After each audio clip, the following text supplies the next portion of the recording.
राहुल जी यहाँ एक वक्तव्य देने के लिए आए हैं, तो बोलेंगे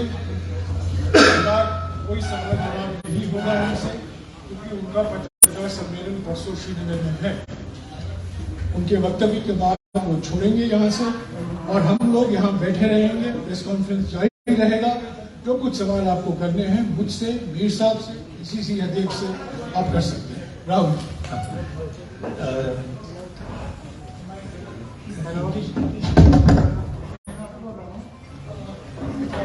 So thank you for coming. This morning we had quite a large crowd that had gathered, and we were looking forward to walking on the Bharat Jodo Yatra, but unfortunately the police arrangement completely collapsed, and the police people who were supposed to manage the crowd and hold the rope were nowhere to be seen. So my security people were very uncomfortable with me walking further on the yatra. So we had to I had to cancel my walk. The other yatris, of course, did the walk. I think it's important that the police manages the crowd so that we can do the yatra. It's very difficult for me to go against what my security people are recommending. So that's basically what I wanted to say. I'll repeat it in Hindi as well. आज काफ़ी बड़ा reception यात्रा के शुरुआत में हुआ tunnel के बाद जो पुलिस अरेंजमेंट था वो बिल्कुल कोलैप्स कर गया, और जो पुलिस वाले क्राउड को कंट्रोल करते हैं, रस्सियों को मैनेज करते हैं, वो या चले गए या दिखे नहीं।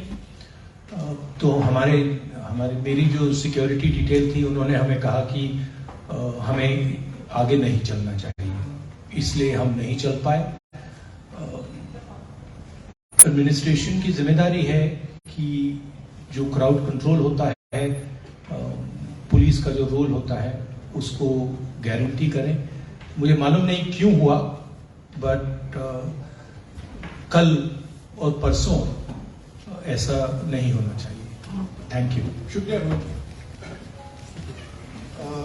आई थिंक हमारा प्रेस कॉन्फ्रेंस कब है? नहीं, मेरा वाला परसों है, तो फिर आपके जो सवाल हैं हम परसों जवाब देंगे उनके। Thank you.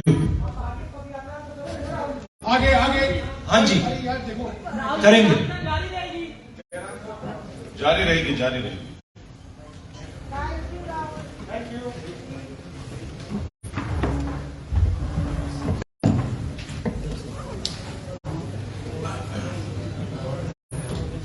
साथियों, जैसा कि अभी राहुल जी बोल कर गए हैं, आज उनको करीब 16 किलोमीटर चलना था, बनिहाल से यहाँ अनंतनाग तक, पर मुश्किल से वो 4 किलोमीटर चल पाए। पर भारत यात्री 200 भारत यात्री सभी ने आज 16 किलोमीटर पूरा किया। जो हुआ आज बहुत दुर्भाग्यपूर्ण है, और मैं आपसे गुजारिश करूंगा प्लीज थोड़ा चुप हो जाएं।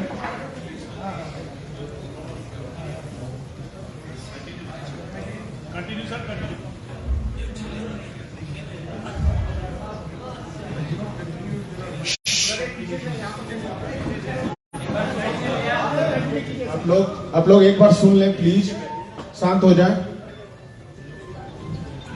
सभी भारत यात्रियों ने पूरा 16 किलोमीटर पूरा किया। आज जो हुआ बहुत दुर्भाग्यपूर्ण था। अभी राहुल जी की सिक्योरिटी टीम और प्रशासन के बीच में बातचीत चल रही है, ताकि कल ये दोहराया नहीं जाएगा, और परसों भी जो यात्रा है उसमें भी ये परेशानी हमें इसकी सामना करना नहीं पड़ेगा। हम आज, कल और परसों कश्मीर में है। 29 को 3 बजे राहुल जी का प्रेस कॉन्फ्रेंस है श्रीनगर में, और 30 तारीख को हमारे पीसीसी ऑफिस जो लाल चौक में है वहां तिरंगा फहराएंगे, और 11:30 बजे स्टेडियम में जो 13 पार्टी को निमंत्रण दिया गया है, विपक्ष की पार्टियों को निमंत्रण दिया है लाइक माइंडेड पार्टीज, उनके नेता या नुमाइंदे वहां मौजूद होंगे, और करीब 1.5 घंटे के लिए वो समारोह होगा। ये अंतिम समारोह होगा इस भारत जोड़ो यात्रा का।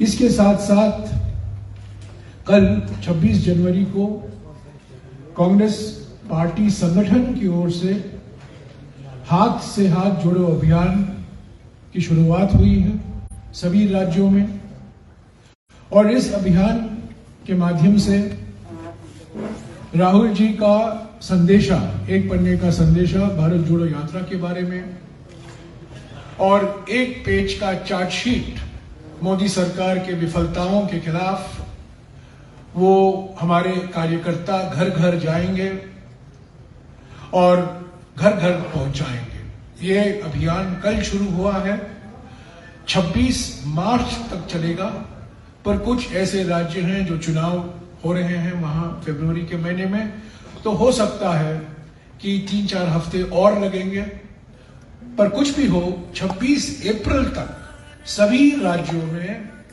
हमारे कार्यकर्ताओं की ओर से राहुल जी का संदेशा भारत जोड़ो यात्रा के बारे में, और जो चार्जशीट है मोदी सरकार की विफलताओं के बारे में, वो घर घर तक पहुंचाया जाएगा।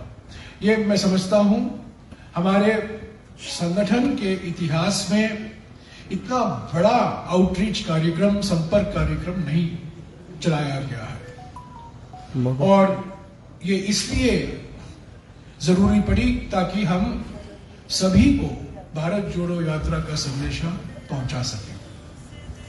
क्योंकि ये पहला प्रेस कॉन्फ्रेंस है कश्मीर में, मैं कहना चाहता हूं कि जम्मू और कश्मीर में कई राजनीतिक मसले हैं, कई राजनीतिक मुद्दे हैं। भारत जोड़ो यात्रा के दौरान इस पर हम चर्चा नहीं कर रहे हैं, क्योंकि भारत जोड़ो यात्रा विचारधारा को लेकर जो आज हमारे लोकतंत्र के सामने, समाज के सामने, देश के सामने खतरे हैं, मोदी सरकार की नीयत और मोदी सरकार की नीतियों के कारण, उसको जनता के बीच में ले जाने के लिए, हमारे समाज को उजागर करने के लिए निकाला गया है। और मोटे तौर से 3 ऐसे मुद्दे हैं जिससे कांग्रेस पार्टी समझती है और सोचती है और प्रचार करती है कि हमारे समाज और लोकतंत्र के लिए खतरा पैदा हुआ है। एक तो हमारे समाज में आर्थिक विषमताएं बढ़ रही हैं, हमारे आर्थिक नीतियों के कारण महंगाई, बेरोजगारी आप सब देख रहे हैं, कॉन्सेंट्रेशन ऑफ इकोनॉमिक पावर, एक ही उद्योगपति, एक ही पूंजीपति के साथ सारे के सारे उद्योग उनके हाथ में सौंपे जा रहे हैं, उन्हीं को सारे पब्लिक सेक्टर कंपनियां बेची जा रही हैं। तो एक तो आर्थिक विषमताओं के कारण हमारा लोकतंत्र खतरे में है। दूसरी बात, आरएसएस और बीजेपी की विचारधारा हमेशा विभाजनकारी विचारधारा रही है। सामाजिक ध्रुवीकरण उनकी रणनीति है चुनावी फायदे के लिए, और ये सामाजिक ध्रुवीकरण धर्म के नाम पर, जाति के नाम पर, भाषा के नाम पर, प्रांत के नाम पर हमेशा किया जाता है। और सामाजिक ध्रुवीकरण का ये नतीजा है, जैसा कि राहुल जी ने कहा, नफरत फैलता है, सद्भावना को चोट मिलती है, और हमारा देश कमजोर हो जाता है। और तीसरा खतरा जो आज देख रहे हैं हमारे लोकतंत्र के सामने, वो है राजनीतिक तानाशाही। आज हमारे देश में अनडिक्लेयर्ड इमरजेंसी है, एक ही व्यक्ति की हुकूमत है, पार्लियामेंट को नजरअंदाज किया जा रहा है, पार्लियामेंट में कोई बहस नहीं होती। हमारे जो मिसाल के तौर से जो हमारे सीमा में जो खतरे हैं चीन को लेकर, उस पर 2.5 साल हो गए, पर पार्लियामेंट में उस पर कभी बहस का मौका नहीं मिला। संविधान को नजरअंदाज किया जा रहा है, संवैधानिक संस्थाएं कमजोर की जा रही हैं और एक प्रयास किया जा रहा है हमारे न्यायालय को खत्म करने के लिए। रोज बयान आते रहते हैं कि न्यायालय को भी प्रधानमंत्री कार्यालय का एक अंग बनाने की कोशिश की जा रही है। तो ये जो सवाल करते हैं कांग्रेस पार्टी से, आप भारत जोड़ो यात्रा पर क्यों निकले हो? क्योंकि भारत को कोई तोड़ नहीं रहा है। हम कह रहे हैं भारत टूट रहा है, खतरे हैं, और अगर हम कार्रवाई अब नहीं करेंगे तो हमारे लिए और भी खतरा पैदा हो जाएगा। इसीलिए आर्थिक विषमताओं के खिलाफ, सामाजिक ध्रुवीकरण के खिलाफ और राजनीतिक तानाशाही के खिलाफ हम आवाज उठा रहे हैं, जनता को उजागर कर रहे हैं और आरएसएस बीजेपी की विचारधारा को सीधे विचारधारा के मैदान में हम उसका मुकाबला कर रहे हैं। चुनावी रणनीति से भारत जोड़ो यात्रा का ज्यादा कोई लेना देना नहीं है। इसका चुनाव पर क्या असर होगा, जम्मू और कश्मीर में या अलग राज्यों में 2024 में क्या असर होगा, ये सब सवाल बाद में सोचा जाएगा, उसका जवाब मिलेगा। पर भारत जोड़ो यात्रा के दौरान हमने इन मुद्दों पर सोचा ही नहीं है, क्योंकि जैसा कि मैंने कहा, राहुल जी बार बार कहते हैं, कांग्रेस पार्टी बार बार कहती रही है कि हमारे समाज और हमारे देश और हमारे लोकतंत्र के सामने 2 रास्ते दिखाई दे रहे हैं। एक रास्ता है आरएसएस बीजेपी का, और उस रास्ते में एक व्यक्ति एक तंत्र का तोप चला रहे हैं, और दूसरा रास्ता है सद्भावना का रास्ता, कांग्रेस का रास्ता, महात्मा गांधी का रास्ता, राहुल गांधी का रास्ता, जहां लोकतंत्र की शहनाई बजाई रही है। तो एक तरफ लोकतंत्र की शहनाई बज रही है और दूसरे तरफ एक तंत्र का तोप चलाया जा रहा है। यही हमारे देश के सामने 2 रास्ते दिखाई दे रहे हैं। तो भारत जोड़ो यात्रा की पृष्ठभूमि यह है। आपके मन में कई सवाल होंगे, आर्टिकल 370 का क्या होगा, क्या गुपकार अलायंस का क्या, राजनीतिक मुद्दे के लिए अलग मौके मिलेंगे। आज हम सिर्फ भारत जोड़ो यात्रा की सोच रहे हैं, विचारधारा के बारे में सोच रहे हैं, और बार बार जो राहुल जी समाज के हर वर्ग से मिल रहे हैं, किसान, महिला, दलित, पूर्व सैनिक, प्रोग्राम मैं पीसीसी अध्यक्ष से कहूंगा आपको पूरी जानकारी दे कल के प्रोग्राम के बारे में और परसों के प्रोग्राम के भी बारे में। उसके बाद जो कोई आपके सवाल है उसका जवाब मैं दिल्ली को लिख देगा।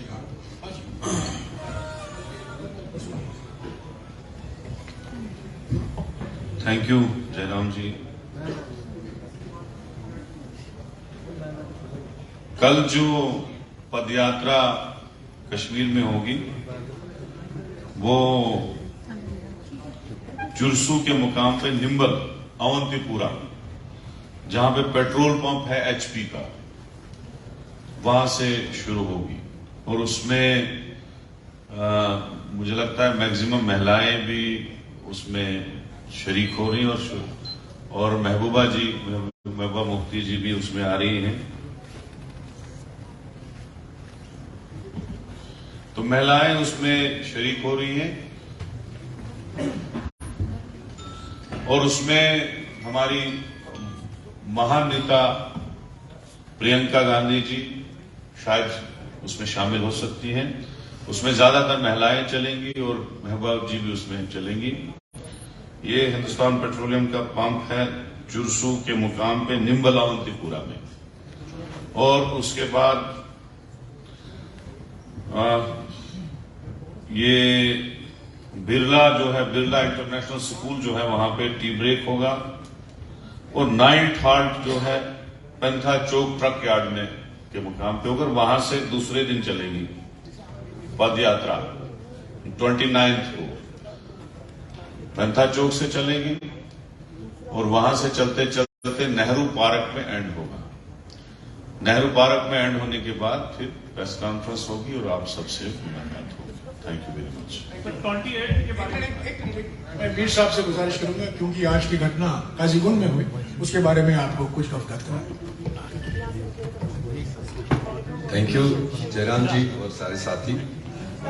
जैसे आपने स्टार्टिंग में राहुल जी का एक गंभीर स्टेटमेंट, शायद इस पूरी पदयात्रा में आज का दिन एक अलग किस्म का पदयात्रा को देखना पड़ा। लोगों का इतना प्यार, 5:30 बजे से लोग साउथ कश्मीर के मती गावरन से, कपरन से, द्यूसर से और दूर दराज इलाकों से आकर के अपने लीडर में शामिल होना चाहते थे और वो नेचुरल एक लोगों का था उसमें। उसके लिए जो एडवांस हमारे सिक्योरिटी अपरेट्स के साथ में जो 2-3 मीटिंग्स हुई हैं और बहुत ज्यादा जो मैं भी एक ले में सकता था कि रोड में कैसे डाइस लगेगा, जबकि फैसला हुआ था गुडविल स्कूल के दीवार के साथ में हमारा डाइस लगेगा। वो सिर्फ 5 मिनट के लिए राहुल जी और ने यहां रोड में आप बीच में लगाई और हम मजबूर थे एज ऑर्गेनाइजर। हमने वैली